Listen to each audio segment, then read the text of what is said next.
warm welcome. And I already told you, I'm using this session just to share my experience. Whatever I have experienced all through my 22 years of service, I just want to share it with you. So in today's session, I want to actually share some of the teaching techniques in grammar. Before we go into the teaching techniques of grammar, I just want to raise a question. Why is it important to teach grammar at primary level? Is there any quick one or two answer? Anything comes to your mind? Using proper grammar in the day-to-day life will make them improve it well when they are going to the higher stages of their life. Excellent. Okay. They will understand the correct our structure mistakes, of the ma'am. language. Excellent. I understand and correct our mistakes. Excellent. Yeah, they can understand that because the basic level now they can form the structure of the language. Excellent, ma'am. Because during that time they will hear some vocabulary, some words, new words and all, but the framing, that structure is very important. Excellent, so primary level learning grammar is very much important, ma'am. So I will pick a word from what you said. It is the structural foundation of our ability to express ourselves. You can call it a code of the language, as they make a code in software. It is a code for the language, and it is a key to speak English fluently. Good grammar uplifts the confidence and brings positivity in a child. So we are going to quickly discuss teaching grammar under the following topics. So how will you introduce the topic? What are the different teaching aids that you can use? What is the learning objective of grammar? What are the different teaching methodologies? The learning outcomes that you are going to set based on the learning objectives, activities, and the evolution. So we will quickly move on to the next slide. Introduction to a topic. Introduction, I think, plays an important part in any teaching process. Ma'am, if the introduction is done well, I feel 99% of your job is complete. The introduction should be in such a way that it kindles the curiosity and the interest in the children who are sitting in your classroom. Once they catch up the interest, they will never move this side or that side. Their eyes will not move this side or that side, and they will concentrate only on you, and whatever you teach is definitely going to reach the children. So introduction plays a vital role. And is there a specific introduction method for each one of the topic? No, different topics work well or needs different introduction method. It is we teachers, we have to decide this topic to be introduced like this topic to be introduced that way. So I have given some of the methods which I use to introduce. Mostly in lower classes, children love to see pictures. Even if they are talking, when you enter the class, they will say namaste, they will settle down and everything. When you get ready for your class, that will take 1 or 2 minutes. Even if they are talking, when you start drawing big pictures on the blackboard, they will definitely stop everything and just look at the blackboard to see what the teachers are doing. So that is a great way to attract or capture their interest. So drawing pictures on the blackboard. Sometimes, for example, if you are teaching adjectives, you can pick an example from the classroom. If you are teaching prepositions, position words, you can pick examples from the classroom. That will also work well. When you go to higher classes, they would have learned all this in the lower classes itself. So start the basic and then move to the next level. Always take your teaching from known to unknown. Begin from the lower level. Even if your grammar teaching, the topic, maybe you have set the teaching for 1 week. Even if it extends more than a week, 1 or 2 days, please don't bother, because we teachers have to understand that teaching grammar is very, very important. Whenever I go inside my classroom, I tell my children, it is as important as your eyes. I'll ask the children, can you do anything without your eyes? The answer is no. Similarly, without learning grammar, you cannot do anything. So you keep on insisting this in the class, that teaching grammar is important. And you have a belief that, see, doing prose and poetry is also equally important, ma'am. But grammar is the as I told you, structural foundation of the language. So it is very, very important. So with that thought, you enter the grammar class, and there are many introduction topics. Maybe you will have a better innovative method of introducing the topic. Please go ahead with that, ma'am. The idea, the objective is the children should have a very good foundation of the topic, of the concept, which should retain in their memory for a longer time. So that is about introduction of the topic. So some posters, you can have some posters in the classroom. Hope all of you would have. I feel posters in the classroom is just not to beautify the classroom. See, pinning posters in the classroom will give an opportunity for the children to see the posters again and again. See, for example, look at the nouns poster which you are seeing on the screen. It says nouns. It has 4 boxes where persons, places, animals, and things are drawn. So pinning a big poster like this in the classroom will give an opportunity for the child to see the poster at least 3 or 4 times. You need not insist the child, look at the poster while eating lunch, look at the poster. Please don't insist. By default, the attractive pictures will attract the attention of the children, definitely. So these things will retain in their memory for a longer time. See, this is about nouns. The other poster is the pronouns. And what do we use? I. We always use have with I. We always use with has with he, she, and it. All these small things, by default, they will retain it in their memory. So visual aids also help us to establish, connect, and associate ideas and concepts to make the process of learning more interesting, enjoyable, and effective. The retention of the concept will also be better. So one suggestion is to always pin a poster in the classroom for the topic that you are doing. Making posters you can do because only you can depict your ideas better in the poster. Whatever ideas you have, you can depict it better. Or you can make the children draw these posters in the classroom. See, children always love to draw pictures with colors. You can make it as an activity. You can ask them to bring color pencils and you can make the posters. See, when they draw, they do it with full attention and they understand the concept better. One or two of the best posters can be pinned in the classroom. So the child will also, that will be like motivating the children.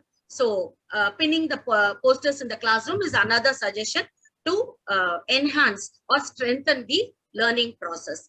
So different teaching aids. Teaching aids play a vital role in teaching. It is we teachers, you have to choose the teaching aids wisely, which will enhance again the learning process. Blackboard and Chalkpiece are the regular teaching aids that we use. Apart from Blackboard and Chalkpiece, what are the other teaching aids that can be incorporated into your teaching to make your teaching better? Ma'am, whatever suggestion I give you, you are the best teacher when you stand in front of your student. Your decision, your ideas are the best because you know better what your child needs. You know better what will work better in your children. Okay, so some of the ideas, pictures drawn on the blackboard, live models in the classroom, questions relevant to the topic. Maybe if you're teaching verbs, you can start with what did you do today? The child will say, I got up, I brushed my teeth, I took bath. So all this you can write it out on the blackboard or you can draw a picture. If you're good in drawing, as I told you, visual aids, our brains are designed in such a way to remember pictures, retain pictures. So you can draw whatever the child say. So pick the examples from the child, fill the blackboard and tell them this is what you're going to learn. One more thing I wanted to tell you, don't go into the classroom and tell children we are going to teach, we are going to learn verbs today. Never do that. The children have to understand by your introduction, by the different teaching aids, they have to understand what you are going to teach. Never break the suspense in the beginning of the classroom. Okay, so you can use pictures, flashcards, posters, so many teaching aids, audio visual aids. the best aids. The children will enjoy watching and the children will retain it in their memory. Audio visual aids, wherever possible, whenever possible, please do give them an opportunity to visualize it. So next comes motivation. So motivation is something all of us do. I just want to hear from some of you. What type of children do you think needs motivation? Slow learners. Slow learners, okay. Shy type of kids, those Shy who type doesn't of know. children, very good, excellent. Okay, slow learners, shy type of children. Ma'am, I feel all the 43 children in the class needs motivation. There are some cases where super smart children, we will think they are super smart. So they will help themselves and I will concentrate only in the average or the below average. Sometimes that works the otherwise, ma'am. Those motivated children will feel happy in the classroom and the super smart will feel, even if I am a slow learner, I will get more motivation from the children. From the teacher. So don't miss to give motivation to the children, to all the children in the classroom. One good point is the shy children. Shy children needs a little more motivation because they know, but they will not expose themselves. You have to again and again insist that exposing yourself is very, very important for others to identify your talent. Otherwise, we will be only if others identify your talent. When sometimes when somebody appreciates us, we will identify our own talent. Is it not, ma'am? Sometimes it happens to us also. We would have never thought.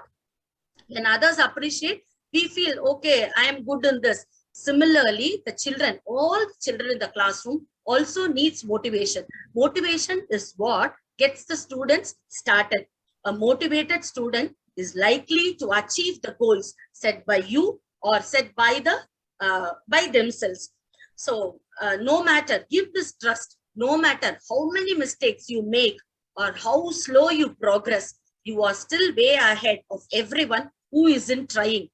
So give this trust to the children. Even if they make a mistake, that is not a big blunder. It can always be corrected.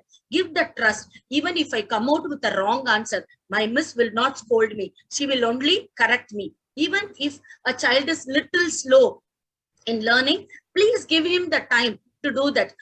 Motivation is something that will again enhance the teaching and the learning process. Okay, what is the best way to motivate? Giving trophies or pinning medals, certificates, is this the only motivation? Your word of appreciation in the classroom, when the child's work is valued, when the child's word is valued, when the child comes out with even a simple answer, please don't miss to tell excellent, very good. Then the child will get motivated to come out with another answer. If the child has come out with a wrong answer, try to correct the child without inhibiting his motivation. Am I clear, teachers? So motivation is very, very important. You can encourage the open communication, their free thinking. If they come out with a suggestion, even if not while teaching, if the teaching process is not going on, maybe you are having your lunch, the child comes out with an idea to pin up a poster on something else. If it is a valid idea, please encourage the children. Motivation gets the students started. Motivation helps you to do your work properly. Your work will be reached. So never miss to motivate your children in the class. So how will a motivated classroom be? If the classroom is motivated, a classroom full of motivation, that will foster a sense of belongingness by encouraging and modeling an environment of mutual respect. The child will have a meaningful learning. You will provide access to complex ideas and extended exploration. Teachers can build the competence in the children by normalizing mistakes, and it is just an opportunity to grow and learn. There's nothing wrong in making mistakes, but at the end, the child should learn that it is a mistake and it should not be repeated. The mistakes are the platform to grow and learn. Do you agree with me, teachers? Thumbs up. If you agree with me, thumbs up. Thank you. So allow children to explore, allow the children to make mistakes, but don't miss to correct the mistakes. The children will have a sense of commitment. When you give motivation, the student will think, this is my classroom, my teacher, she is doing something to me. It is my duty to listen to her. And last but not the least, teachers can inculcate student autonomy by allowing students the time they need to learn. Some children may grasp it quickly. Some children may take 1 or 2 more classes. So what I do is, for the same class, when I begin a topic, the next class, I recall the basics of the grammar part. May it be a poetry, may it be a prose. I recall everything, and then I don't mind even if I am going to delay or elongate my teaching for 1 or 2 more days. I don't mind. My objective is whatever I teach should reach the students 100%, and it should be retained in their memory for a longer time. So a motivated classroom will be having a student who has belongingness in the classroom, who will have a meaningful learning. You are inculcating student competence. The child will have a commitment towards the class, and student autonomy will also be improved. So teachers, please take this message. You motivate the child. Everything else will be taken care of by themselves.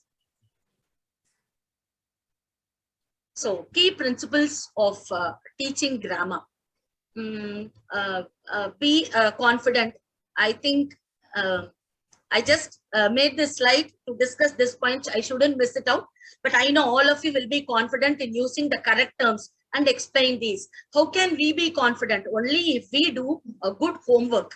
We can be confident in front of the children. When you stand in front of the children, you are the queen. You know everything than the children. So have that thought in your mind and start with confidence. And remember the purpose of teaching. What is the purpose of teaching? Not just to make the children do a worksheet, or not to make them get 5 or 10 marks in the exam. That is also important. But more than that, the grammar teaching should be embedded in the classroom talking, reading, and writing. Whatever you teach, the children should apply it while they talk, while they read, and while they write. Many of you who are English teachers for a longer time would have come across answer sheets where the children will write the wrong answer correctly. They always get confused. Yes or no, teachers? Yes or no? They always write the wrong answers correctly. So to avoid all this, give them maximum opportunities to talk, to read, and to write properly. And teach grammar in context, to the surroundings, to what is happening right now, and what is the apt grammar topic you can teach in context. Can anyone tell me one grammar topic which will suit the third point? You can teach grammar in context.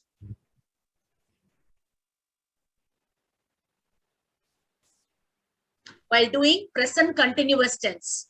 Present continuous tense speaks about the action that is going on at the time of speaking. So while doing present continuous, you can just ask your children, peep out of the window, see what is happening now. What am I doing now? What is that child doing now? What is happening in the ground? So when you teach grammar in context, the interest will build. The children can relate better to what you are teaching, and they will understand. And as I told you, understand the needs of the students and link the prior knowledge with the new one. What the child needs. Ma'am, we should always know where to start and where to end. We should know to have a boundary on ourselves. If you go on teaching kinds of adjectives for 1 and 2, they will definitely not understand.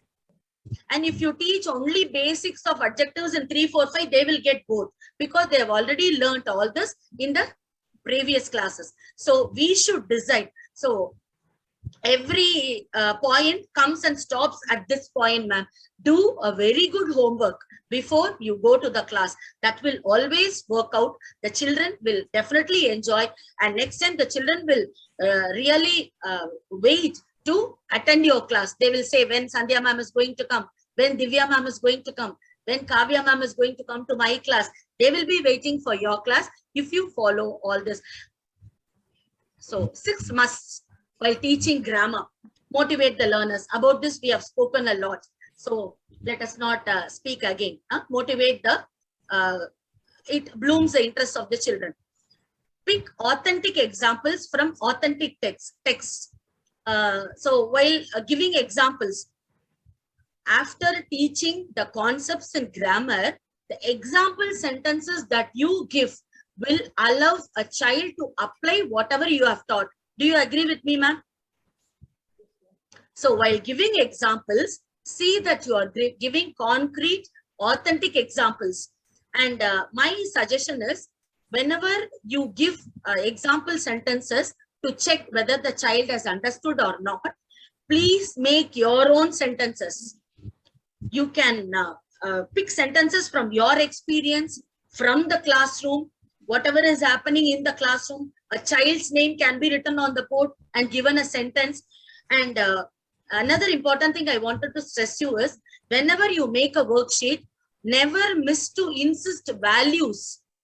See, DAV always stands for teaching values. For every subject we teach values in the children. It is very easy to teach values by doing prose or poetry. It is very easy to teach values in EVS or any other subject. How do you think we can insist values while teaching grammar? Is there any idea, ma'am? We can insist them about timing, ma'am. Timing. Tenses. Okay. Okay. Any other idea? Very simple, ma'am. Anybody else? Yes, ma'am. Adjectives, na appreciating the. Excellent, ma'am. Excellent. So, particularly while teaching adjectives, you can add on more on positive adjectives. My father always speaks truths. My father is a kind man. You can repeatedly insist. My father cooks tasty idli. The children will know. Even the fathers can go inside. Don't always write, my father rides car fast. No, you always insist them. The boys in the class should know that even boys should go inside the kitchen and help. These are small values we can insist by giving example sentences. I will always go with, I love to eat soft idli. I will never use burger or pizza because our children have forgotten the traditional foods. So in the example sentences, please don't miss to insist values. Be a systematic teacher. You should know the step-by-step process of taking a topic. What is the first step? Your homework. And what is the next step? How to introduce it to the classroom. Again, your homework. Next step, select the teaching aids. How you have to introduce a concept step by step. You have to plan it. So be a systematic teacher and do everything in an organized manner. Be prepared. Be prepared is doing a good homework and taking the topic in an interesting way to the classroom. If the topic is new to you, please never worry about that, ma'am, but have a very good understanding before you go to the class. If in case standing in the class, you feel that the particular topic is I'm not comfortable with this particular topic, ma'am, please don't do it. You can quickly switch over to a prose or a poetry. And this grammar topic can be taught in the next class after you have a better understanding. So only if you are thorough and clear with the topic, you can take it in a better way to the students. So if you don't know, please don't worry, don't bother at all. The next class you can present in front of the children in a better way. So the last but not the least, you yourselves must be filled with enthusiasm. While talking about teaching aids itself, I wanted to tell you something which I missed to tell you. Enthusiasm within us is the best teaching aid a teacher can carry to the classroom. The ups and downs in your modulation in your voice. Sometimes when you are talking in a high voice, suddenly you lower down your voice. All the children, even 1 or 2 who are peeping outside the window, will see you, look at you. to know why Miss has suddenly lowered the voice and start listening to you. When you're speaking in a lower voice, suddenly raise your voice. And I want to share a small experience of myself. Recently, we had I think it is King's Drum lesson. For those who are using Gulmohar, for class 1, you will know King's Drum lesson. I think it is the fox which says, "Aha, I'm safe now." So, this sentence I introduced in my type of modulation to the children, and I had my hands like this, and I said, "Aha, I'm safe now." So whenever I say that, the children will immediately say, "Who is the speaker?" So the modulation in the voice works a lot in the children. Ma'am, for all the children, we are the heroines. Daily they will say, "We are pretty," or not, they will say, "Miss, you are pretty." We would have worn a very old dress on that particular day. They will say, "Miss, your dress is very nice." So for lower class, all these small enjoyment you get in the lower class. So for lower class children, we are the heroines. So you plan accordingly to your class. You can make your child remember something better by doing all this. So voice modulation, enthusiasm is also a very good teaching aid which you can carry to your class. Don't miss to carry your enthusiasm, ma'am. If you are enthusiastic, definitely you can fill the classroom and the children with enthusiasm, and you can definitely motivate your child better. So next is the objective of learning or teaching grammar. This I think we discussed in the beginning of the class. So to enable the students to listen English with proper understanding, to make them speak English correctly, fluently. When we talk about speaking English correctly and fluently, we should also enable the children to use the words, pronounce the words properly.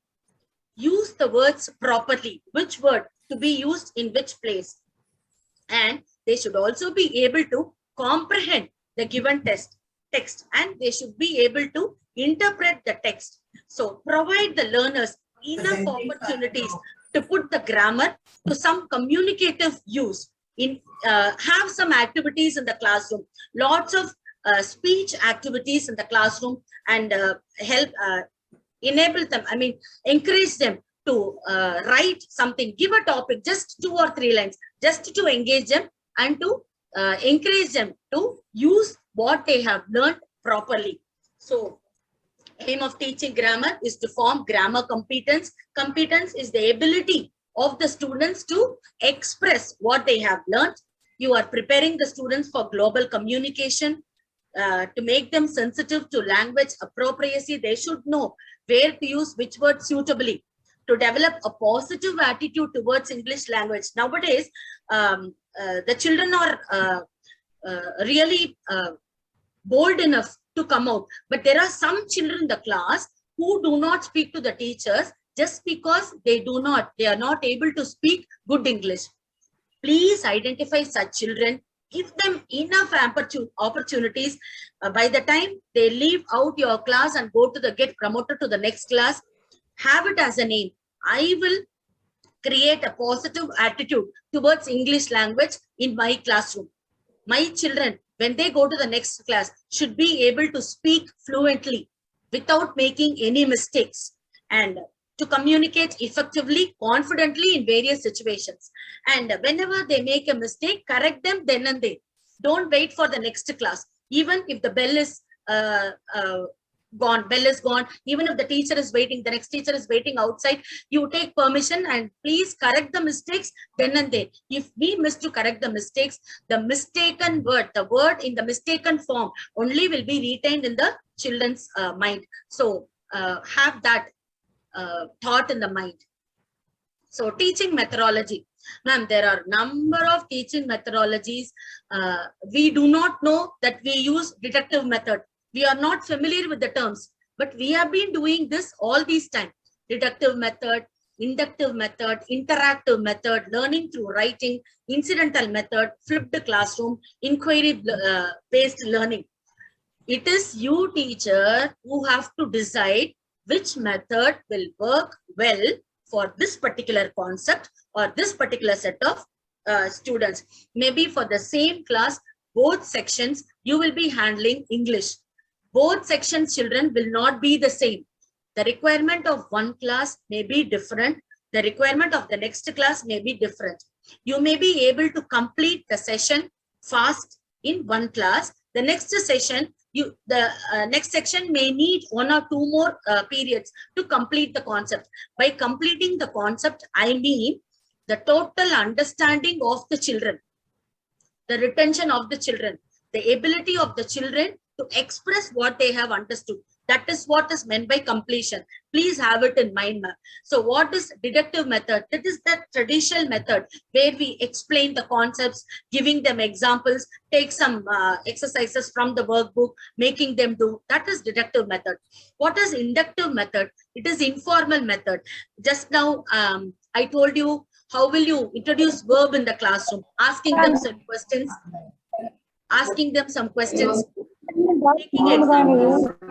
taking examples. Learn to communicate on your own. Ma'am, I request all of And you do to it. keep your audio on mute, ma'am. Sandhya, ma'am, can you keep your audio on mute? Thank you, ma'am. So, while teaching verb, just put questions. What do you do in the morning? And write whatever they have told. So those are the examples for verb. So taking examples from them and moving on to the next level. That is inductive method. Interactive method is starting a discussion. Inductive method is child-centered. Deductive method is teacher-centered. So interactive method is starting a discussion, and through the discussion, helping them to understand certain concepts. Learning through writing. This will happen at the end of teaching to have a feedback. We will make them write. If they have made some mistakes, correct them and all that. Incidental method or correlation method. This method of teaching doesn't happen in a proper classroom. Incidentally, they learn. When they go out something, when they see something, from there they will pick up some questions. They want to know what is happening. So incidental method or correlation method happens incidentally. Whatever they have seen, they will correlate to what has happened in the classroom. Inquiry-based learning. Inquiry-based learning is the children will understand, will explore, will ask questions, more questions, and they will decide on the concepts. So these are the different teaching methodologies that we can use in the classroom. There is no specific. Yes, ma'am. Sorry to interrupt. What do you mean by flipped classroom? Huh? Sorry. Flipped classroom is you give the child a small assessment, a small project like or question. You give a question to the child. You ask the child to find the answer, and the next class you explain it along with what the child, along with the input of the child, you explain it to the child. So that is flipped classroom. Every class, please end with a small question so that the child will go home and do some homework. Unless and until we give homework, the child will never go and have a feedback of what is given in the classroom. It has to be done at home also. So every end of the class, a small question, give a small question to the child so that the child will go back home and do some homework, find something. Let the child explore, let the child learn. Ma'am, when they learn by exploring, their retention will be better, their understanding will be better. Recently, I happened to watch a video which says, what would be the requirement after 25 years when the children who are at primary, when they go for a job, what would be the requirement? We do not know. So when we follow only these methods and teach them how this is going to help them in their future.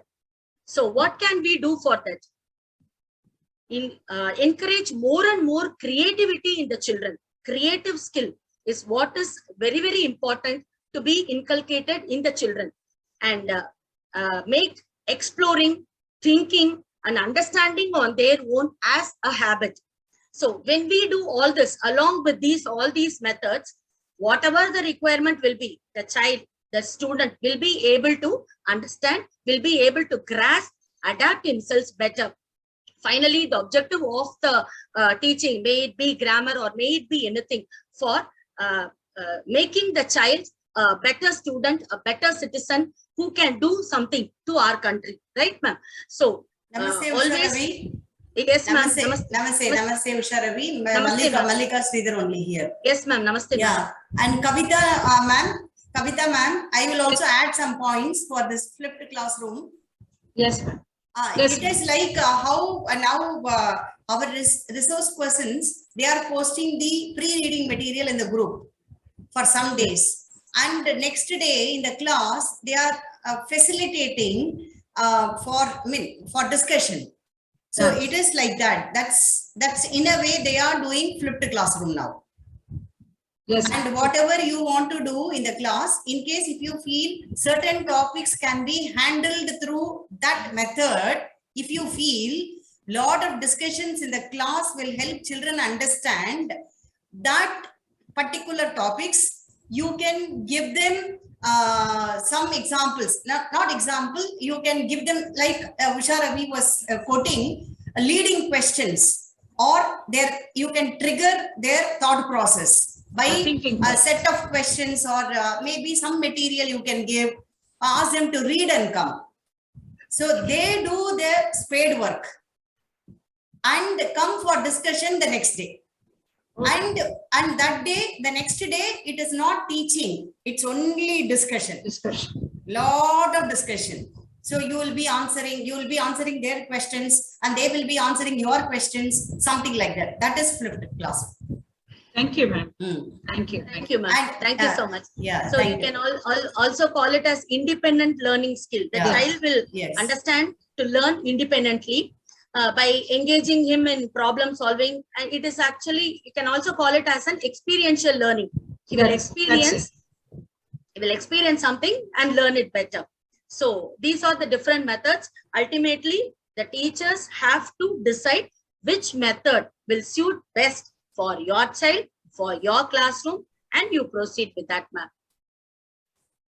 So tips for teaching grammar. All these tips coming out of the experience what we have in our classrooms.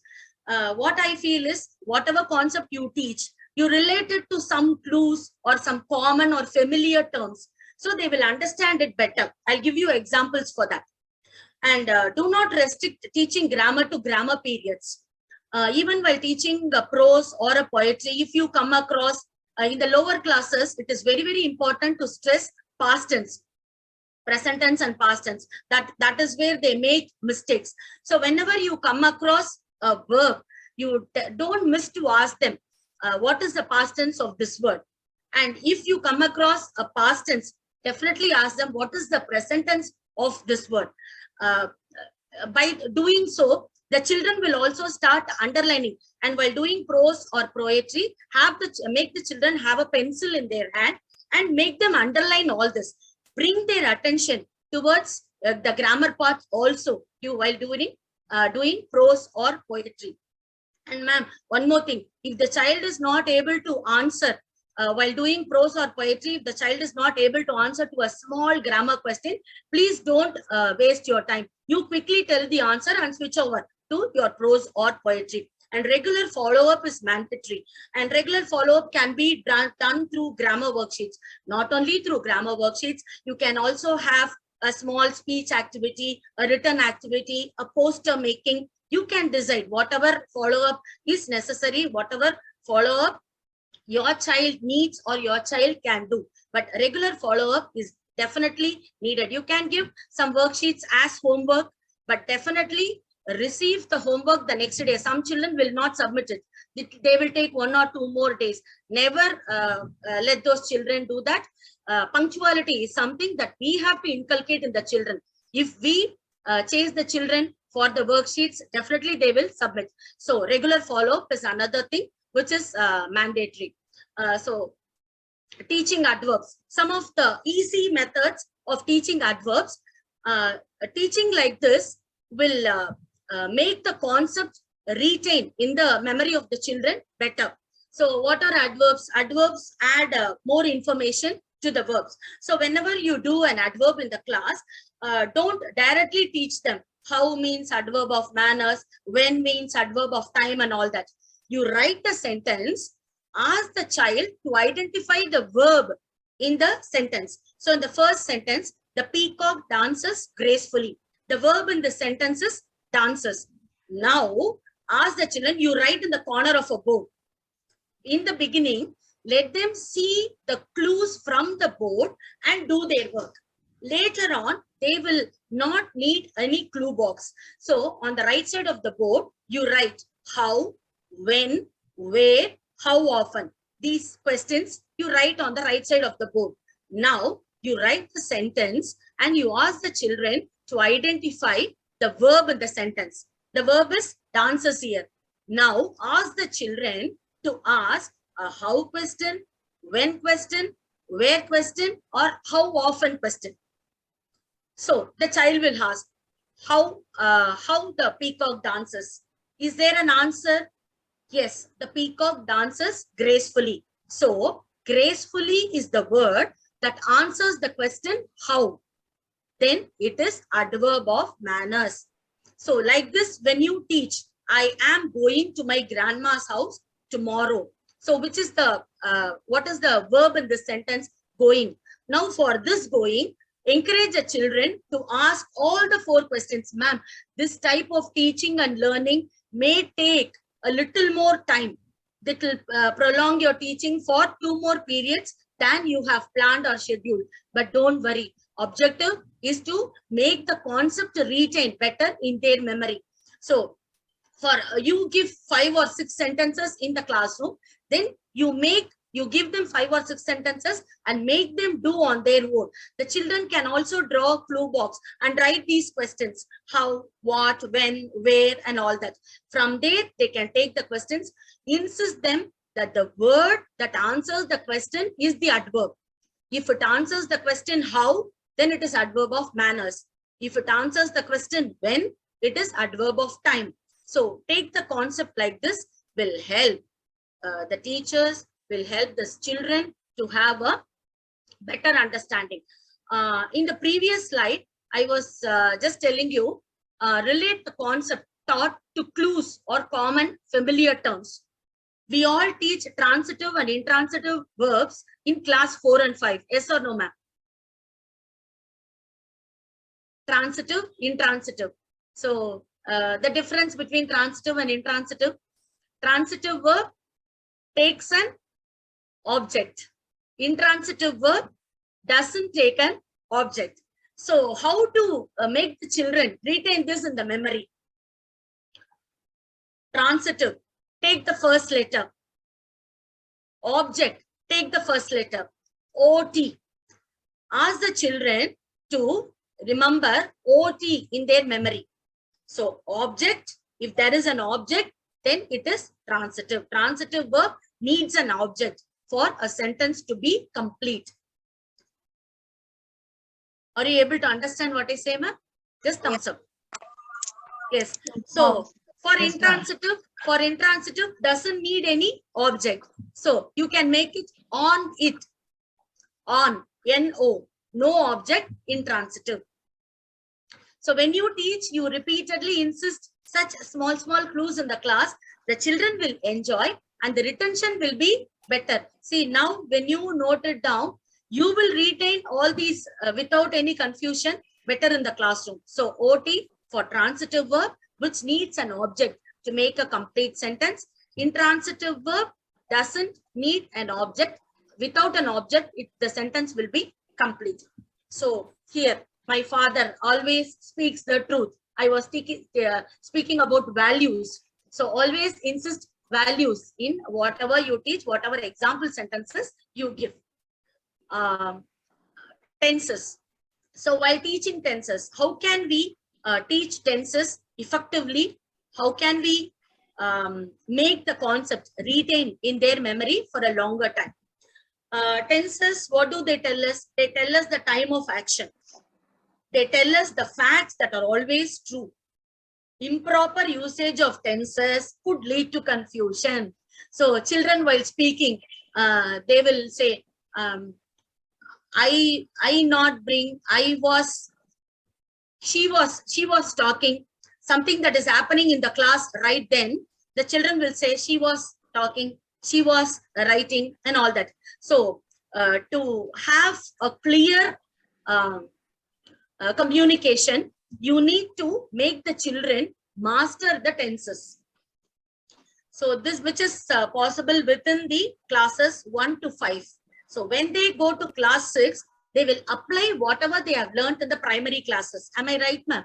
So do whatever to make the concept clear, better, and retain for a longer time in the primary classes. So how can we teach tenses in such a way that they retain it in their memory? Give an example to the students. Ask them example sentence, ask them to identify the tenses. Then the same sentence to be changed to the other tenses. I will give you the example if you don't understand, if this is not clear. Yes. Are you able to see the next slide, ma'am? So, my father goes to office by a car. That is the sentence I'm going to give to my students. This is simple present tense, which talks about regular habits, facts, and that is true. So this sentence, the children have to change it to the other tenses. So first ask them, how will they identify the tenses again? Again, while teaching tenses, tell them, identify the verb in the sentence and then identify what tense is it. This is very, very important. And always whenever you do grammar worksheet, make them write some grammar example sentences in the classroom. Definitely ask them to bring color pencils. When they highlight certain things with color pencils, when they read it again, that will stay in their memory. The highlighted words will stay in their memory and help them to retain the concept better. Okay, ma'am. So my father goes to office by a car. So here, goes is the verb which has added es to it. This is something which happens daily, regularly. So this is simple present tense. So once the child has identified the verb in the sentence, it will be easy for the child to change it to the other tenses. So how will the child change it to the present continuous? Goes will become is going. So how will the child change it to the past tense? Is going will become went. Past continuous was going. Future tense will go.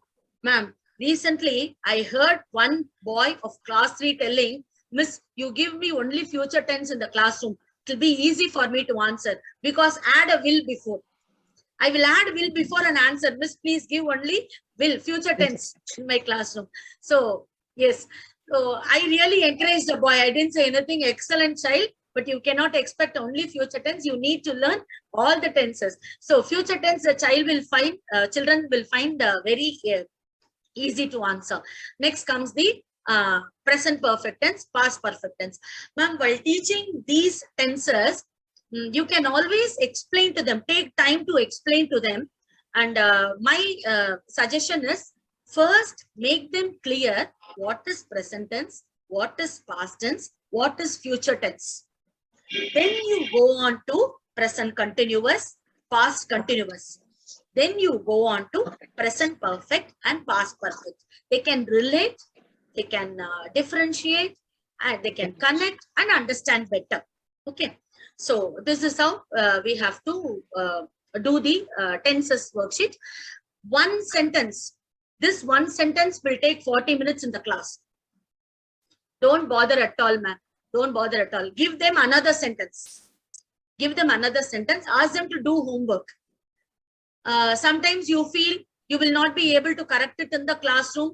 You can make them do it in a small paper and submit it to you. Because giving more than giving worksheets, correction plays a vital role. Only if you correct, you will know, you will get a feedback from the child. And the child will also understand where he has gone wrong. So please don't miss to collect the worksheets and don't miss to correct it. Okay, ma'am. So this is one suggestion from my side for teaching tenses. Excuse me, ma'am. Yes, ma'am. Shall I ask one doubt? Sorry for the interference, ma'am. Sure, ma'am. Okay. Actually, these examples, no, after teaching all the grammar, like the different tenses, no, past tense, present tense, and Exactly. all. After Exactly. that only we can give these types, no, all Exactly. together. Exactly, ma'am. First, you will teach present tense. Give Okay. only present tense examples. Okay. When you teach introduce past tense, ask them to change from present tense to past tense to present tense. Okay. When you teach future tense, include the 3 tenses as and when you teach, ma'am. So by doing so, we will also be recalling what we taught earlier, right? Okay. So this will help the children also to have a better idea about the tenses, and they will not worry at all. And for this, you can make a table like maths teachers have formulas for doing sums. You can have a table, simple present tense, add S or ES, singular. For a singular noun, add S or ES. For present continuous, verb plus is or am plus ing. Make it a tabular column. Are you able to understand, ma'am? Yes, ma'am. Yes. Verb, noun plus past tense form of the verb. Noun plus was or were plus ing. Verb plus ing. Like this, if you make a tabular column, make a big poster and pin it in such a way that the children will never miss to see it. Definitely, these concepts will enter their mind and retain for a longer time. Okay, ma'am. Shall Thank we you. move on to the next slide, ma'am? Yes, ma'am. Thank you, ma'am. So another clue for teaching, past perfect. As I told you, for every tense, you tell them. Present tense talks about these actions. Past tense talks about the actions that is over. Present continuous talks about the action that is going on at the time of speaking. Past continuous speaks about the action that happened for a duration in the past. For a small duration, I was sleeping. So sleeping you will do for a 4 hours or 5 hours for a duration of time. So that is where we use past continuous. Keep on insisting the rules of the concept also. So while teaching past perfect, I found this perfectly working out in my classroom. Why do we use past perfect? Where do we use past perfect when we talk about 2 actions that happened in the past. So that happened in the past. So out of the 2 actions, the action that happened earlier should be in past perfect. The action that happened later should be in past tense. Am I clear, ma'am? Am I clear? Out of the 2 actions, see, past perfect is used to speak about 2 actions that happened in the past. Out of the 2 actions, 1 action would have happened earlier, the other later. So for the earlier action, we use past perfect, and for the later action, we use past tense. Right, ma'am? So how to make the children understand or retain it in your memory, in their memory? So ask them to take the perfect as the clue word. Okay. So a perfect child, how do you explain a perfect child? A perfect child will finishes writing fast in the class. A perfect child comes early to school, finishes all the work early. So past perfect is also a perfect child. So you should put past perfect for the early action. Past tense for the later action. Am I clear, ma'am? Am I clear? So, yes, ma'am. You may have some more innovative ideas. Some more innovative ideas also you teachers will get. Ma'am, whatever I teach, when you go and stand in front of your children, you will get beautiful innovative ideas. Those ideas, please record it so that you can use it and you can share it with others as I am doing it now. So that is another suggestion for teaching innovative methods. So next, coming to learning outcomes. What are learning outcomes? Learning outcomes are what the child is able to express or the child is able to do at the end of the learning process. So that is learning outcome. Learning outcome is nothing but what the child has understood, what the child has grasped after completing the learning process. That is learning outcome. So the student should be, what do we expect a child? What do we expect as learning outcome from a child? the student should be able to recognize and understand the meaning of the targeted grammatical structures in written and spoken form. They should use basic grammatical structures in short conversations and discussions. Students will practice the grammar skills involved in writing sentence and short paragraphs. So, ma'am, it is the teachers again who are setting these learning outcomes. So, based on these learning outcomes, you have to set the objective of your teaching. Am I clear, ma'am? Learning objective and learning outcomes are interconnected. You plan your learning objective based on what you want your child to learn at the end of the learning process. Am I clear, ma'am? So, learning objective, learning outcome can be planned in 5 different areas. You can plan for intellectual skills, what the learner will understand as concepts, rules, or procedures. The cognitive strategy, the learners will think, organize what the child has learned and learn further and apply it. Verbal information, how the child is going to use the grammar that the child has learned while writing or speaking. Motor skills. Motor skills is the physical ability. Maybe they do a worksheet or they do a poster. You can make it as a classroom activity, as I already told you. Attitude, the learner's response. See, once the child feels like it is understanding something, it will definitely not miss to answer your questions. So the learner's response to people or situations. So you have to plan your learning outcome based on all these 5 areas. So learning outcome is what the children should be able to express, or what the children is expected to have at the end of the learning process. So setting learning outcomes for the topic that we are going to teach is very, very important, as it decides the content that we are going to deliver in the classroom. So set learning objective, set learning outcome side by side. So without you teaching, the child will not be able to answer a particular question. So you make sure that you have taught this, included this in the learning objective, so that that comes out in learning outcome. So what are the learning outcomes for adjectives? The child should be able to explain the purpose of learning adjectives. The child should be able to identify the types of adjectives. It should be be able to describe the given nouns, distinguish between nouns and adjectives. It should be able to add as many adjectives as possible to the given noun. It should understand that colors, shapes, and numbers are also adjectives. Ma'am, please insist this in the lower classes. The children sometimes miss, when you ask names, they will say good, beautiful, kind, pretty, and all that. Numbers, shapes, colors are also adjectives. Please insist this in the classroom.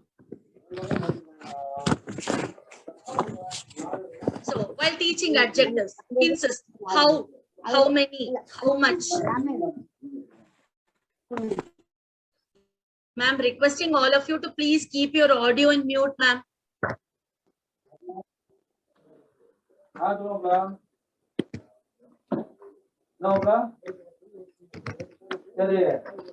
Teachers, please keep your audio in mute so that we don't have any disturbance.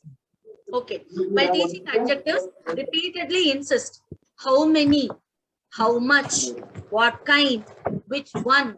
All these questions are answered, and the word is adjective. 1 second, teachers. Let me see. Supriya, ma'am. Yes. I'm trying to mute her.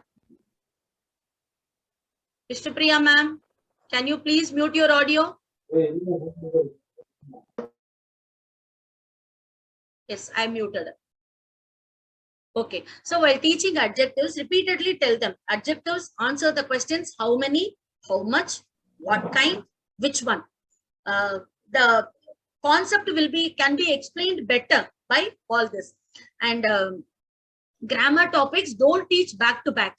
Teach one grammar topic, a prose, a poetry, and then go to another grammar topic.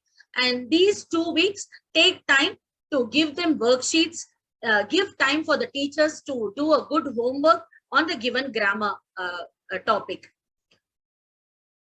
So this I just made one innovative idea of teaching adjective, making it interesting in the classroom. Create your own story. You draw a girl and name it as adjective. You can introduce this girl as adjective in the classroom. So see my pretty doll adjective.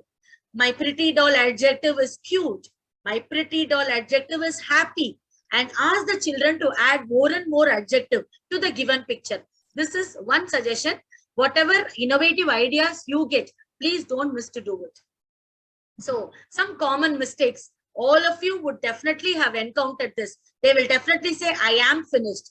I am finished is totally a different meaning. Repeatedly insist. Sometimes write bolder in the blackboard. I do that. Whenever I enter the class, whenever I give them a test or a worksheet, I write bigger in the board. I have finished. Repeatedly I insist. Wash your hands. The children will come and ask us, because we tell them wash your hands and eat. They will say wash your hands. I correct them. It is not wash your hands, wash my hands. Ask wash my hands. Then they will say all of you shouting. Because we ask why all of you shouting. So they will say all of you shouting. It is all of them. So my mother was came. While dispersal, this will happen. Miss, my mother was came. My mother has come. They will say my mother came. No, my mother has come. See, don't miss every opportunity, even if it is in the dispersal time, lunch time.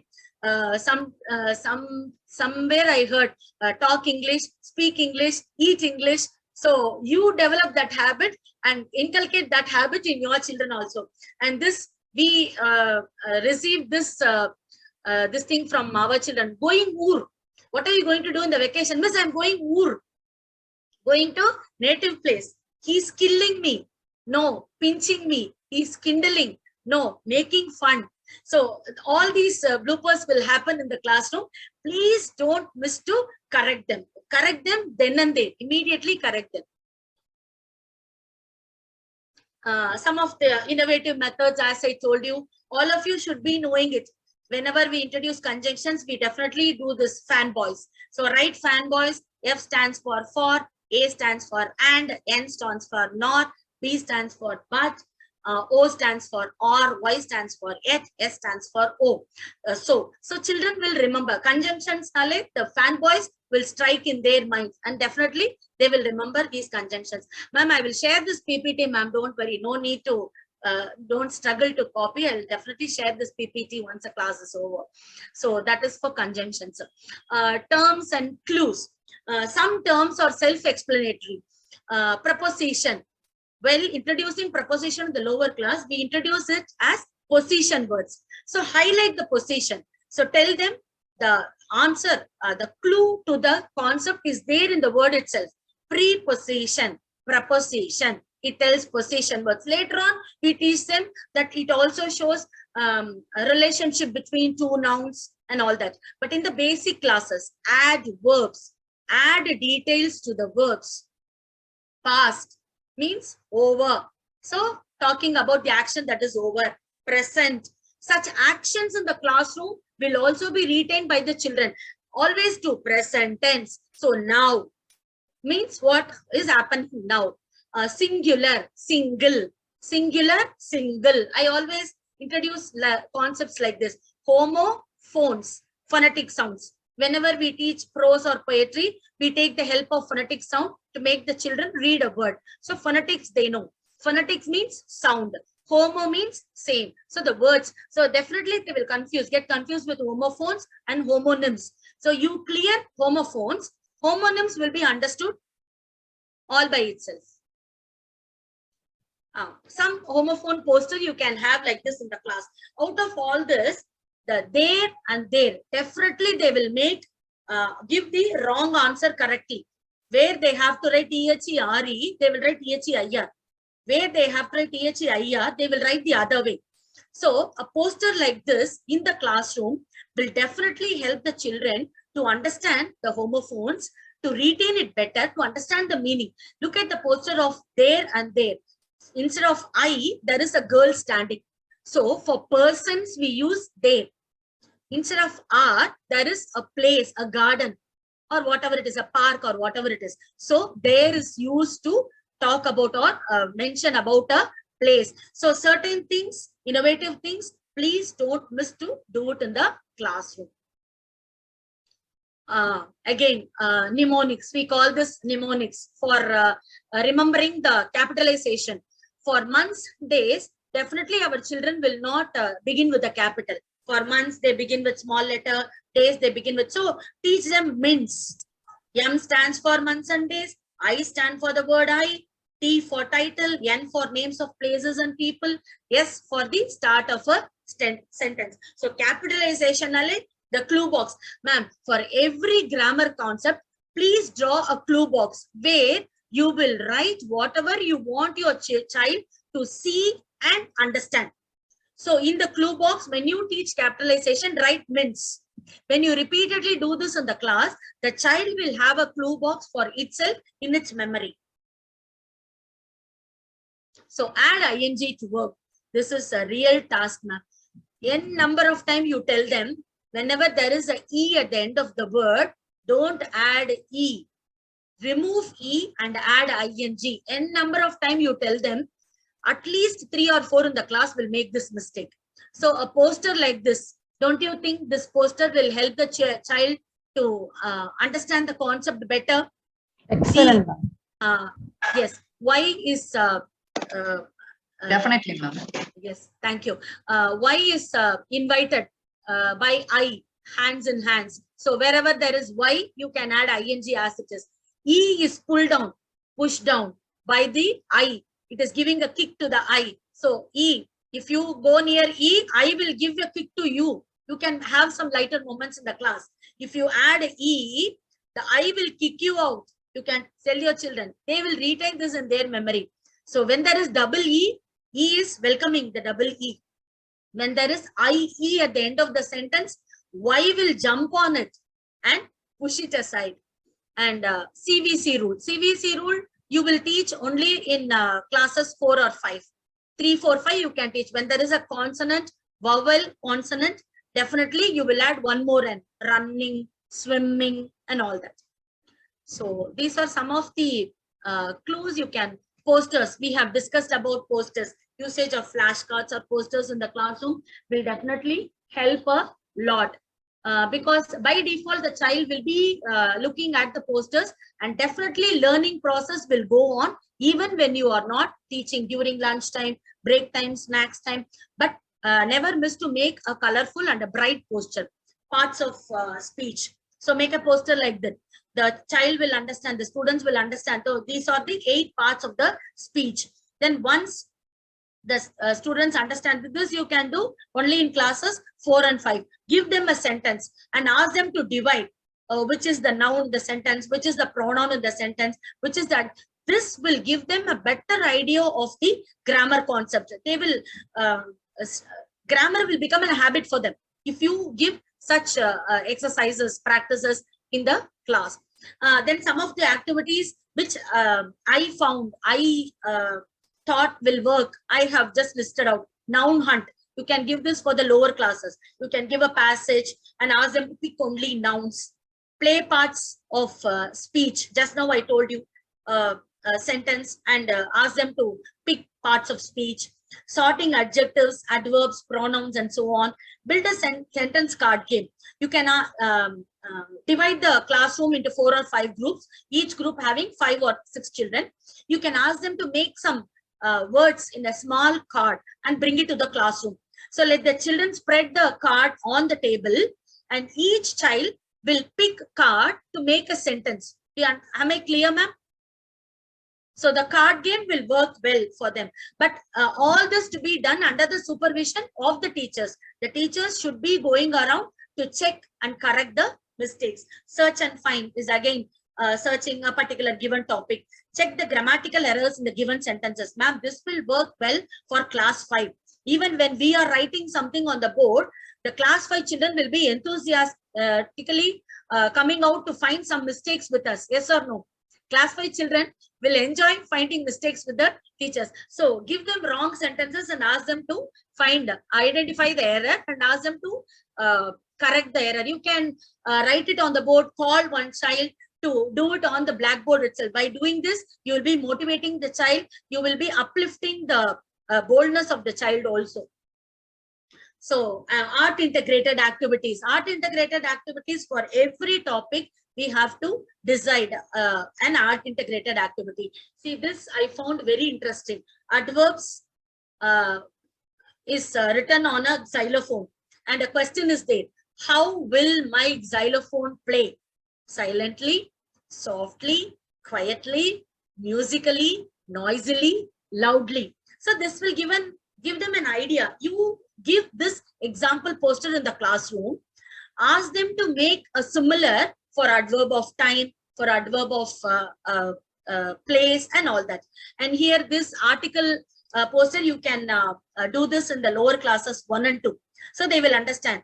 For the words that begin with a consonant, use only A. For the word begins with a vowel, use only and the rules. All this they will understand by doing the poster. Ma'am, and one suggestion, whenever you ask them to do a poster, please ask them to bring materials, allocate 1 or 2 periods and do it in the classroom. When you give it as homework, definitely it will be the parents' work. Because nowadays parents, I'm sorry if I'm wrong, they are too much engaged with their own work that they don't have the patience or time. So we have to act accordingly, make them bring the posters in the classroom. I mean, bring the materials to the classroom. Under your guidance, let children do different posters. And when you pin their posters in the classroom, they will be very proud. And they will tell to every subject teacher who comes in, enters the class, Miss, this poster I made. So the children will automatically show some interest in the learning activity. Evaluation. What are the different evaluations? You teachers will have better ideas of evaluation. So you can do art integrated activities, worksheets, 5 sentences using the given grammar topic. You can make them write a passage on their favorite person, animal, using adjectives. You can specify a topic. For a particular topic also, you can ask them to make a passage writing. You can ask them to make a speech, use adjectives in the speech. You can say. So do like that. Draw a common noun and write a proper noun for each. Proper noun is something which the children, at least 10 children in the class, struggle to understand. When name comes, name of a person comes, because they write their name on the answer sheets, their label, they begin with the capital. So proper noun, names are proper nouns, this they are clear with. The other proper nouns, the special names of buildings, places, they have little confusion. So you can do this activity. Draw a common noun. You can draw a school and ask them to give a proper noun. Their school name they can write. You can draw a pencil. Ask them to write a proper name for the pencil. They can look at their pencil, Camlin, Natraj, whatever it is. So this will help out to make the children understand common noun and proper noun. And 6 things to remember while teaching in the class. I don't know whether I can say this at the end of 1.5 hour section. Don't talk too much. Once you explain the concepts, the rules, it is the students' work. Give them as much examples as possible. Allow your student to practice well. Make sure you use real world examples. Give some real world examples. They will be really able to connect better. Pay attention to what your children already know. Start from known, then go to unknown. Start simple. You decide on how to introduce a topic. Simply, in a simple manner, introduce the topic and communicate well with the children. When you communicate, you also motivate them to communicate. When they communicate, they will be free enough to use what you have taught in the classroom. And now you are going to speak. What comes to your mind when you see this?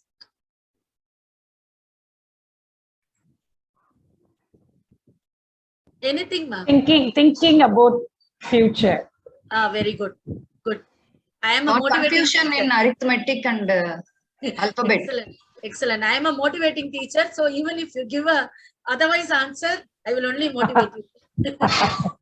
Good, good. Very good. The boy is thinking about his future. He is confused about arithmetic. Too many subjects to a child. Excellent, ma'am. Overburden. That is the rule. That is the rule. The child has to do it. Excellent, ma'am. Anything else? Any other inputs? Okay, so I'll show you the next slide. You will understand what it is. He is a slow learner. Definitely all of us will be having at least 4 or 5 children who are slow learners. Slow learners take some more time to understand a concept. They are not punctual in their work. They will not be attentive in the classroom. They will not be confident enough to speak out. Ma'am, these are the children who need more of your attention. All the techniques we have been discussing right from 9:30, all the techniques we have been discussing will work well only if you concentrate on these slow learners also. Slow learners are also the students whom we have to take into consideration, give importance to them, do whatever you can. Slow learners may not be able to give a correct answer, may not be able to complete the board copying on time, may not be able to do the worksheets, may not be able to answer, but slow learners can pick up slowly and they can definitely understand and they can move on to an average student, and the average student can slowly move on to a bright child. But it all lies in your hands. Ma'am, while dealing slow learners, it is very, very important to know about their family backgrounds also. Don't directly ask the child, but you speak to the child, you will understand what has made the child this. Sometimes by default the child will be having very less intellectual skill. Sometimes the family background, something is happening at home that is disturbing the child. All this you understand. A child in my class some 4 years back, for every question and answer he needs an high five from me, only then he will write. But I will give him to make him write. So when the other teachers grumble that that particular boy is not writing, he will write for me because I give the motivation to him. I give whatever to be done for the child, because my objective is not to complain on the child. My objective is to make the child do something in the classroom, to at least take 10% of what I'm doing in the classroom. Right, ma'am? So slow learners need more attention. Please don't miss to identify slow learners. So what can we do to help the slow learners? You can create a healthy atmosphere at school, in the classroom, in the community. You can always advise the other children to be friendly with them, to help them whatever they need. Teaching should be arranged according to the interests of these children also. As we always say, when we set a question paper, at least 5% of the question paper or 10% of the question paper will be for the super smart children, for the advantages of the super smart. Similarly, 10% should be for the slow learners also. Similarly, plan your teaching activity, keeping these slow learners also in your mind. Backward children should not be assigned heavy load of work, because we know the children will not be able to do. When you are giving example sentences, please take little extra effort. In a corner of the blackboard, write some simple sentences. Once the child finds he is able to understand the sentence and he is able to write the answers, he gets motivated, right? So do accordingly. It will take some extra time, but don't miss to do it. After all, our duty is to cater to the needs of all 40 children. May he be a super smart, may he be a slow learner. Use of AV8s. These slow learners will be very good in watching videos. So please don't miss to use AV8s. Sorry. So what else can be done in the classroom to push up these slow learners? Repetition. You might feel like you are saying the same thing over and over, but it helps. Repeatedly teach, ma'am. Today you teach something to the child. The next day you ask, the child will not be able to answer. Please don't get frustrated. Teach him again. One fine day, the child will definitely be able to understand. You decide on what to be taught. What is the basic the child should know before he goes to the advanced level of the syllabus? The child should know some basics. You decide on it. Maybe you give him reading practice, you give him writing practice, you give him the basic of nouns, verbs and all that. You repeatedly insist this in the classroom. Teach important concepts and leave out some of the less important details. Don't confuse these slow learners too much. You know what is important for your class, for that particular child. So teach only that. If the child is able to understand and answer, good. And peer tutoring. Peer tutoring, you can ask the friends to help. Some children will volunteer. So here again, you are inculcating a value of helping friends in the classroom, which will be taken to the society by the children. So you can also do this peer tutoring. So with this, we will end the session.